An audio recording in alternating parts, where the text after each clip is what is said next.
So, I had to make a disclaimer in my recent Armory book that I'm currently writing. For those people who don't know, I'm writing a Dungeons and Dragons, well, not really Dungeons and Dragons, but a 5e Armory book. It's a compilation of all the gear, weapons, armor, and vehicles that I've created over about 10 years of 5e writing. But as it turns out, I ended up having to create a lot more. It wasn't just a copy paste. It ended up being a mostly entirely original release. All the weapons. There are, I think, 150 weapons in Ultramodern 5, from one-handed small arms, two-handed small arms, heavy weapons, and super heavy weapons. And I expanded that a bit in Taurus because I wanted to add the Wild West, Old West, 16th, 17th, 18th century firearms, which I didn't really cover in Ultramodern. This new armory is now in excess of 500 firearms. It's probably going to be 550 when all is said and done. This is because we've split the tables between tech levels, so it's 1, 0, 1, 2, and 3 and up. And then in 1, 2 handed small arms, heavy weapons, super heavy weapons. And now we go branding. So now we don't have just autoloader and revolver. It's multiple names. Yes, in case you're wondering, you can use the name of a brand. You can say Coca-Cola in a book without being sued, because that's not how copyright works. And people have asked, wait a second, well, why do TV shows and movies make up brands? And that's because they don't do stuff for free. They want Facebook to pay them to use that name, and Facebook doesn't pay them. They'll invent something new. It has nothing to do with copyright. So I can say they're driving a Honda Civic and not get sued by Honda, because that's not how things work. And books have been doing this for a while. But point is that in ours, we don't have to. I don't need to go to Heckler and Koch and get permission to use the names of their firearms. So all those brands are coming through. When it comes to movies and television, I'm a bit more careful. I will change the names if it's a weapon that's really recognizable, just to protect myself a bit there. But when it comes to real life, that's not how copyright works. So we have a lot of weapons. And I've always banged my head against the, I'll admit, lazy architecture that 5th edition and even 4th edition and 3rd edition, but definitely 5th edition has done, applied to the rules regarding ranged combat. The first issue has always been, the ranges have always been incredibly truncated, right? The fact that there is nothing in Dungeons & Dragons that shoots further than a football field. And there's a few things that go further, but let's be honest, it's about 320 to 400 feet. They don't really want to push past that. And of course, if you know, even just basic bow and arrows, those all can fire further than that distance. So let's get that out of the way. The second is damage potential. Dungeons & Dragons has a specific damage range. Weapons, a melee weapon, or a weapon generally, will go from 1 die 4, generally. Sometimes they do 1, but 1 die 4, to 2 die 6. That's generally where they peak out. 1 die 12 to 2 die 6 damage. And that's been the range. And for reasons which are not 100% clear, they decided that the standard damage output of a ranged weapon, a longbow, crossbow, is around 1 die 10. Now that means it puts it on par with some of the heaviest melee weapons in the game. The most powerful melee weapons are, of course, your maul and your great axe and your great sword, and those do the 1 die 12, 2 die 6 damage. So it was shocking when you can have a crossbow that gets near that damage quotient, considering that one can literally cut you in twain from top to bottom, and the other one's a bow, is an arrow. Yeah, they can do a lot of damage, but no. Those damage values have never really 100% worked. So in the DMG, Dungeon Master's Guide, for a half a page and 1 table, they give you firearm rules. And these firearm rules are a joke. I firmly believe that whoever wrote them did not test them, did not care to check balance or believability. They just did and say, hey, here's an idea. And it's such an afterthought. It's practically in the homebrew section. Like, here are some suggestions.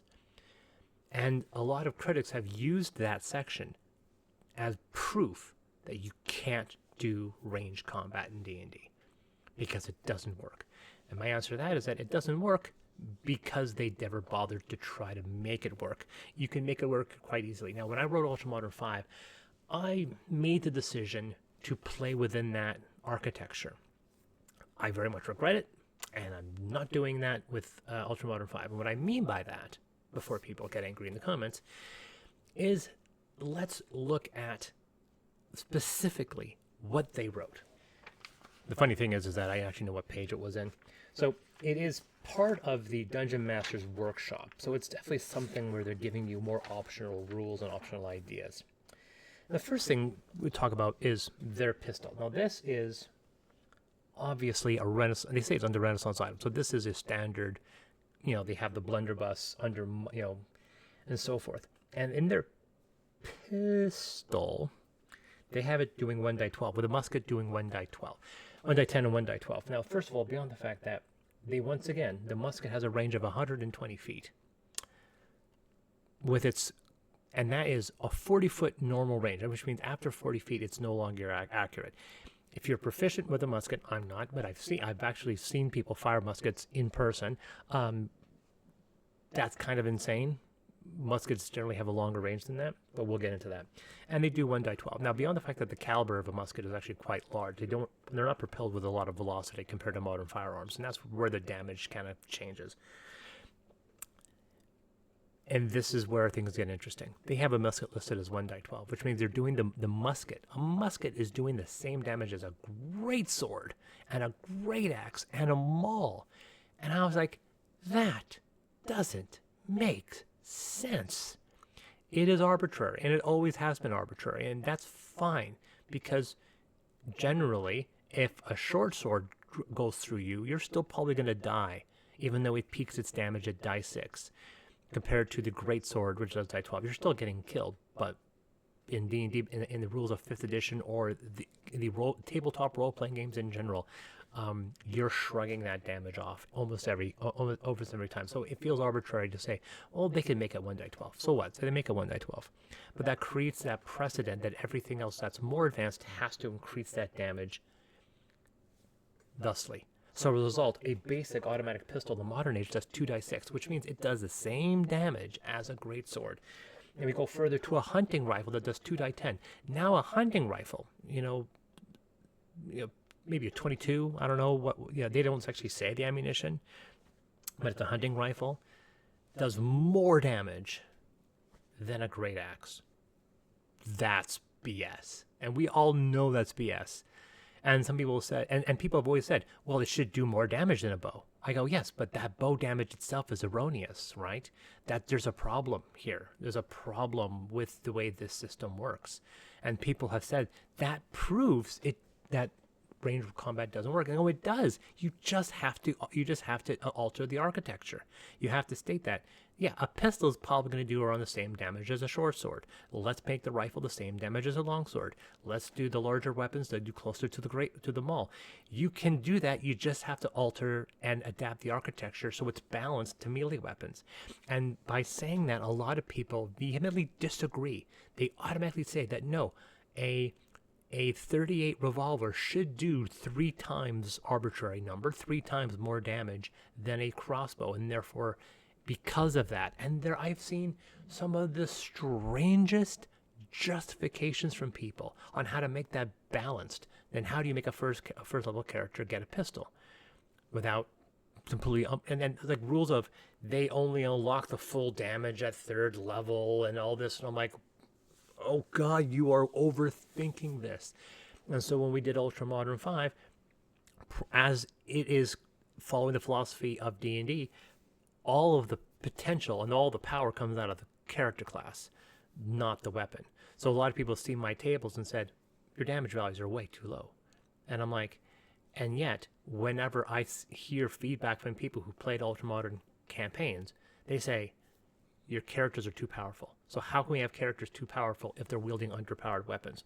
Because the damage and the power comes from the class, not the weapon. And that's something you have to take into consideration. So when we look at other things, once again, that a hunting rifle has a maximum range of 240 feet, which is significantly less than what a rifle can actually do. Then we get into the laser pistols, antimatter rifle, and I once again getting into the fact that a laser rifle tops out at 300 feet, which is less than a football field, and does 3 8 radiant. Now, once again, wildly just random numbers. So now this weapon that you can just give someone will do 3 8 radiant, same as a high level spell. And so these numbers don't make sense. They're throwing them in the belief that some fantasy character is going to find an antimatter rifle. They're going to use it for 30 rounds, and then that's it. It's a toy, it's a magic item, and it does not have staying power. It's not something that they're going to always have. But that laid the precedent that broke the architecture for other people like me to create non-fantasy rule sets. So you have to look at this system and go, they're not putting the effort into writing this realistically or mechanically balanced, so we have to. And so I decided that I had to do that with Ultramodern 5, and that's why the damage values. Pistols go from 1 die 4 to 1 die 8. There are a few pistols that do 1 die 10, but they're rare. And obviously, once again, they're high-power weapons. And then rifles, generally a 1 die 6 to 1 die 12. There's a few, once again, to go higher. Heavy weapons will usually go past that range because they're heavy weapons. They will do the 2 die 6, 3 die 6.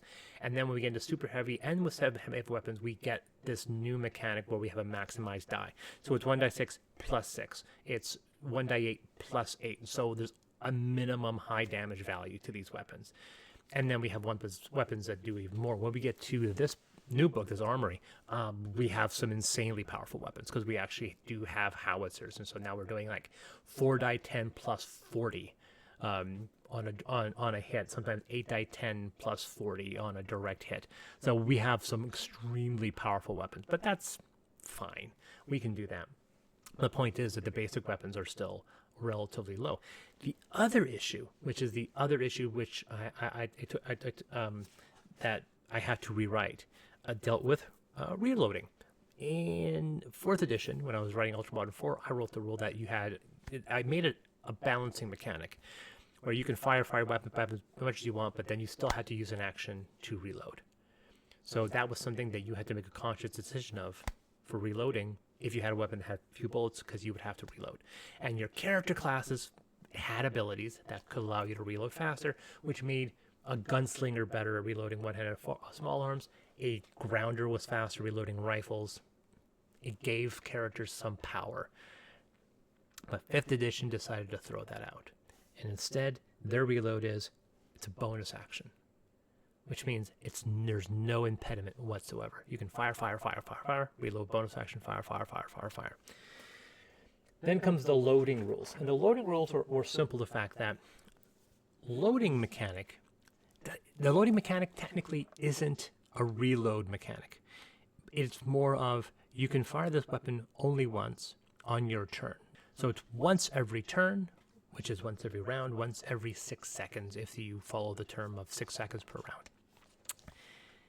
Now, weapons like the musket and the pistol both have that.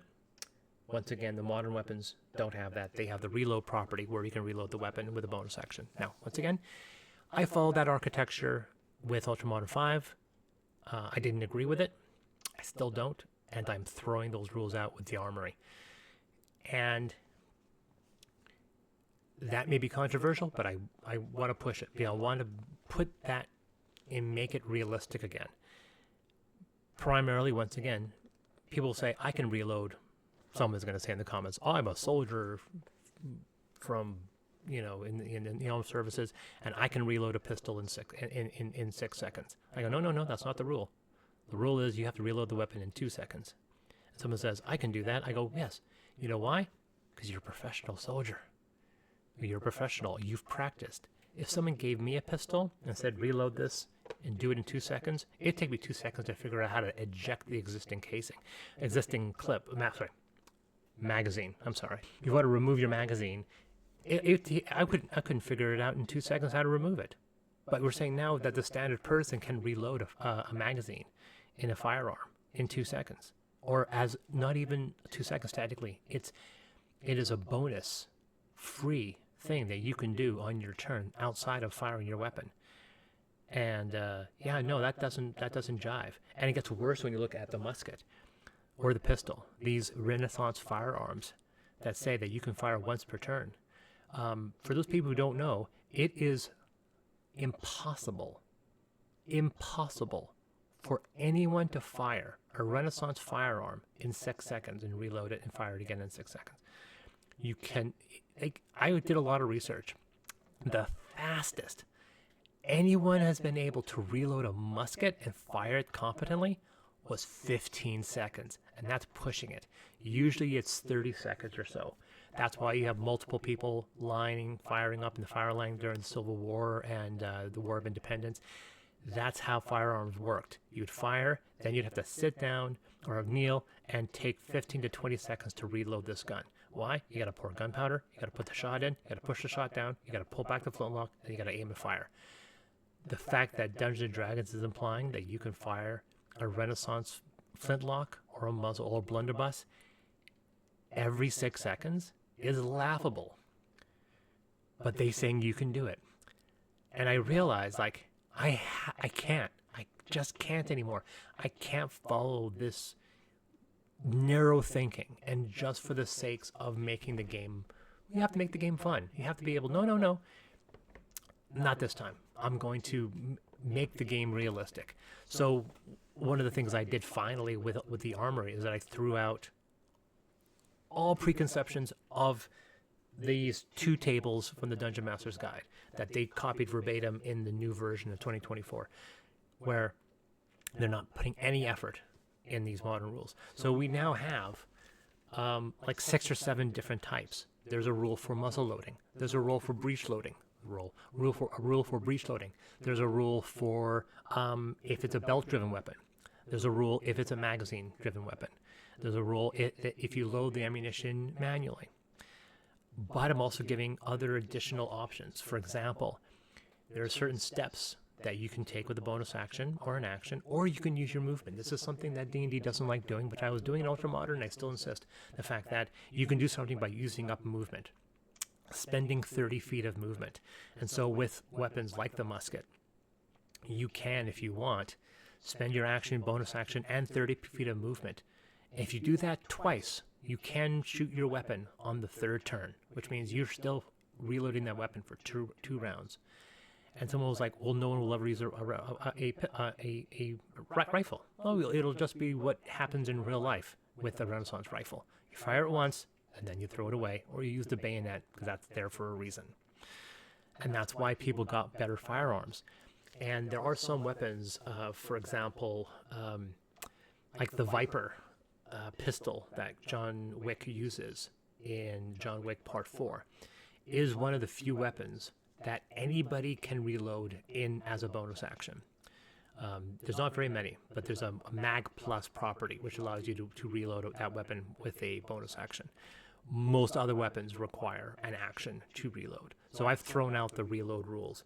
And that also gives me the option of creating more variety. So as a result of making different reload rules, rules for bullpup, rules for the type of ammunition, and including rules for modification. A lot of weapons, you can swap out barrels, get larger magazines, put on undermounts, put in scopes. All of that is also added in statistics. So you'll see a property. You'll get a property for a fantasy weapon in D&D. You'll see it's got reach, it's two-handed. It might be heavy. That's about it. 2 or 3 properties tops. The average weapon in Ultramodern has anywhere from 3 to 5 to 7 properties. And people go, well, that's complicated. Well, it doesn't have to be complicated. It's only being, as long as if you have that gun, you know the 3 or 4 properties it has, and it's up to you to follow the architecture of that specific firearm. And because we have sniper rifles, I mean, I have to have rules that dictate that a sniper rifle has completely different mechanics than a machine gun. Auto fire rules, burst spray, aiming with your scope. Those are all things you have to take into account, which the DMG doesn't. It doesn't take into account for these.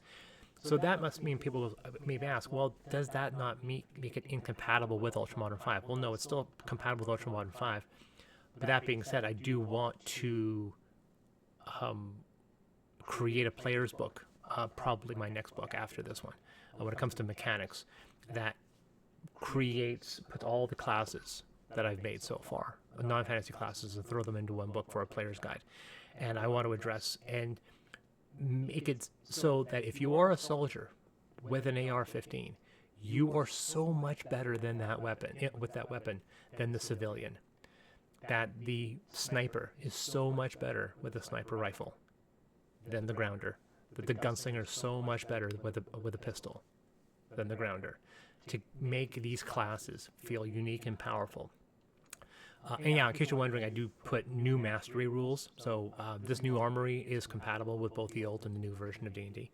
But anyway, that's it. That's another 20-minute video. I can't believe I've actually done 3 of these, if you can believe it. And probably in the next video after this, I'm going to be talking about the Pacific weapons. I'm going to show you the armory chapters and show you what we've done and how we've created these different mechanics for firearms. And once again, like I said, I haven't read any other books, so I'm doing this. However, unlike the previous book, I actually brought on military advisors. That's true. A couple of them I've talked with a couple experts online. I have discussed this with some YouTube experts who do videos based off of firearms, and hopefully we'll get them a credit in the book. If so, you'll see their names, and I hope we'll add some credence and some legitimacy to this final product. But anyway, this has been Chris from Deus Ex Machina. Thank you for listening to me, and I will see you on the next time.